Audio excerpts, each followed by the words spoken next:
Hi everyone, Upsetmax here with another TFT masterclass. Today we're going to be talking about the best comps that you should be playing to climb on the new patch 14.18.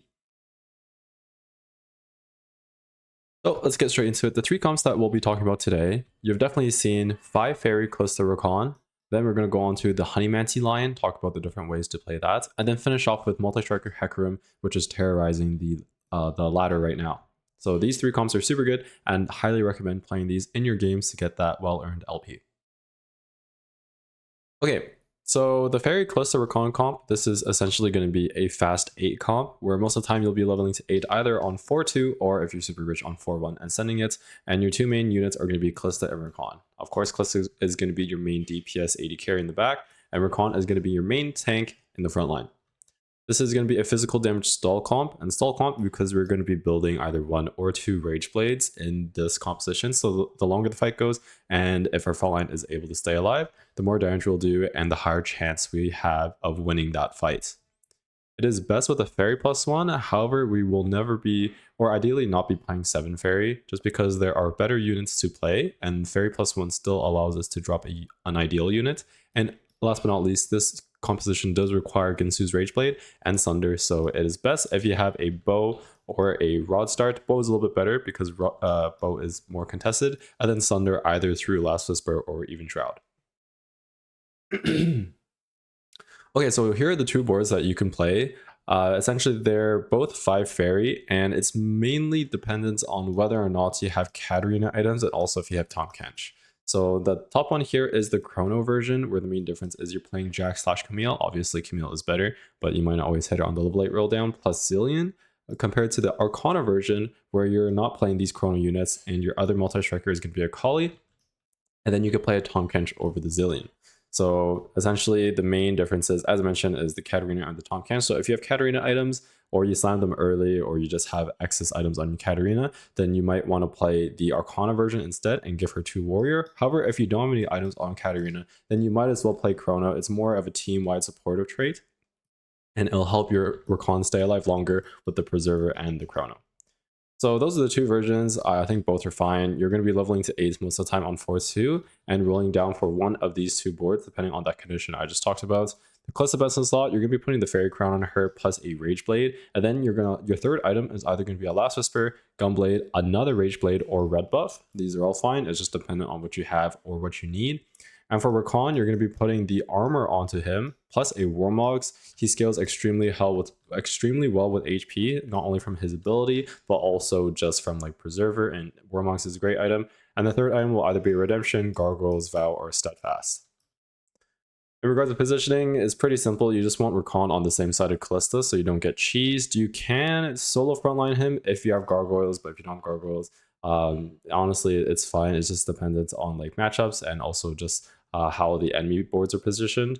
In regards of Tristana, you can put her on the same side as Kalista to peel. You can even put her on the third row if you really want. And then for Tahm Kench and Katarina will jump towards the largest clump anyway, so that doesn't matter too much. And you want to make sure that Tahm Kench is either just in the middle, especially against like melee matchups, or in front of the melee carry, or on the same side as the enemy backline carry. So best in slot augments to go with this composition is going to be Royal Guard, Fairy Crest is going to be some of the best. Support Golem 1 and 2 is always very good. Little Buddies because we are playing around a 4 cost composition that has a 1 and 2 cost. So for example, like Cilia or Lilia, or like Lilia and Akali. A movable object, we have a lot of HP from the actual Faerie trait, but no resistances, so this helps balance us out. You have my bow, for that bow also attack speed is extremely valuable. And then Ascension and Giant and Mighty. Ascension because we are a stall composition, so we're not doing an insane amount of damage pre 15 seconds anyway. And then Giant and Mighty just scales well with the Faerie and is more frontline. So these are the two capital boards. As I mentioned earlier, you want to swap out that Jax for that Camille. You can eventually play Morgana and then also swap out that Tristana for Emilio. So that's why this composition has such a high cap. You could play around multiple 5 cost units. And then for the other one, you could just play around the Xerath. That way that will allow you to get Ascendant Charms, and also just 3 Arcana is quite good. In this case scenario, you want to be Arcanaing the Tahm Kench and putting the Signifier on him. Maybe once you get to like 12 or 15 charms, you can swap it over to Xerath. Hecarim is okay, but the reason why I don't think it's that good is because If you are playing this version, you're going to be having items in Katarina, and she doesn't really care about the AD. And then also like durability is nice, but team-wide HP is just extremely good, especially in a stall comp. So that is the Kalista board. Definitely super good, and you should be playing that on this patch if you have the right spots. The next one we're going to be talking about is the Honeymancy Blitz Ziggs reroll composition. So since we are rerolling 1 cost, we want to be staying level 4 and level 5 to get those 1 cost units. This is going to be a magic damage composition now, and this is kind of be like a burst with backline axis composition, so no longer like a stall comp, just simple front to back. Best with Zap Attack 2-1, Honeymancy +1, or 2 tanky. I would say these are the 3 main conditions to play this composition, and since this is a magic damage composition, we will be requiring some sort of shred, either through Shiv or Spark. So this is what your basic level 5 reroll board is going to look like early game. Since we are going to be going for those 1 cost units, you don't want to be leveling or rolling until right after Krugs. So this is going to be on stage 3-1. You're going to have a ton of gold. You're still going to be level 4, and you want to send it to at least like 30 to like 35 gold. Don't send it too hard because you still want to have some sort of econ, but you definitely need to hit at least Blitz 2, Ziggs 2 minimum, and then hopefully some other like core units such as like that Nunu, or at least a 3rd Honeymancer, and a couple other units. So that'll be on stage 3-1, and the next round you'll be level 5 and you can play an extra unit. The Blitz best in slots. So as you saw on the previous slide, he scales off of HP plus AP. So this means that Crown Guard is extremely good on him, same with Warmogs, and then your +1 can either be a Gargoyle, a Spark, or a Redemption. Ziggs best in slot is just going to be some sort of combination of Mana Gen plus AP. So this is going to be either like Blue Buff or Shojin, Nashor/Red, and then your 3rd item can be a Jewel Gauntlet or a Rabadons. This is the 2 tanky version of the board. So the reason why this is good is playing double Honeymancy units will give you essentially more bees, and this essentially allows you to just play duplicates of these Honeymancy units, and that's why it's good. So with 2 tanky, you're definitely going to be wanting to play double of the frontline tanks. So this is going to be 2 Blitzes and 2 Nunus. As you can see here, once you field 2 copies, they both gain X amount of HP, so 550, and then once one dies, the other gains a max shield. So that's why this composition is good, and you can just play like 5 Honeymancy straight up just like this on level 7. And then as you on your next level up, you can either play Hecarim, Tahm Kench, or Karma, just depending on what you have and what you have items for. With this composition, eventually you will cap with Xerath, and that will be your main goal and plan of playing the 2 tanky line. Let's talk a little bit about the Ziggs positioning here. So there's essentially 2 ways you want to position, and it's going to be dependent on where the enemy backline carry is. So if the enemy backline carry is in the top left corner, let's say this is a Kalista, right? And then like their prawn is normally just like in the front line. So in this case, you want to be middling Ziggs. So if we kind of like split up this grid in like kind of a battleship format where this is like 1, 2, 3, 4, and then in the column is like A, B, C, D. So in this case, this would be like D4. So this is like just in the center of the backline. Then Ziggs will be targeting the top left corner from your perspective, and then vice versa. Well, not even vice versa, but if you put Ziggs in the 3rd slot of the D row, then Ziggs will now target the top right corner. So depending on what, you just take a look around in your pool when you're scouting, see like, okay, do I want to target the top left or do I want to target the top right? Then you'll know whether to position Ziggs in the straight middle or a little bit off to the left. This positioning is seen online. Essentially, it makes the enemy front line like kind of spread out and creates a direct path for the Ziggs bomb. This is very good against ranged backline carry matchups, of course. However, against melee compositions, since your main units are going to be on one side, like technically you could put Blitz as well here, but it's just kind of like a risky position and your melee against melee comps, and they can easily get to your backline. So definitely keep that in mind. And then same thing for this other side, like the enemy units will kind of create a line or a open line for your Ziggs bomb to get straight to the enemy backline carry. So these are the 2 ways you want to position. But if you're against like Hecarim reroll for some reason, like there's like 2 Hecarim players in your lobby or your pool or something, then you want to make sure that Blitz is right in front of that Hecarim, so then you don't get cheesed and get wrapped on. And then this is how you're going to cap out. So as I mentioned, you're going to be playing your Arcana units of like Tahm Kench, Hecarim, Karma, and Xerath. And then that way you can really cap it with that Zereth with that true damage once you have at least like 12 charms, maybe 15 charms. Best in slot augments to go with this, Zap Attack for sure, extremely good on 2-1. Not only does it give you a Blitz 2 right away, but the Blitz just becomes super juiced, and in that case, you definitely want to be prioritizing the Blitz items first over the Ziggs. Honeymancy +1 and 2 tanky. So these are 3 main conditions that I was talking about in order to play this composition.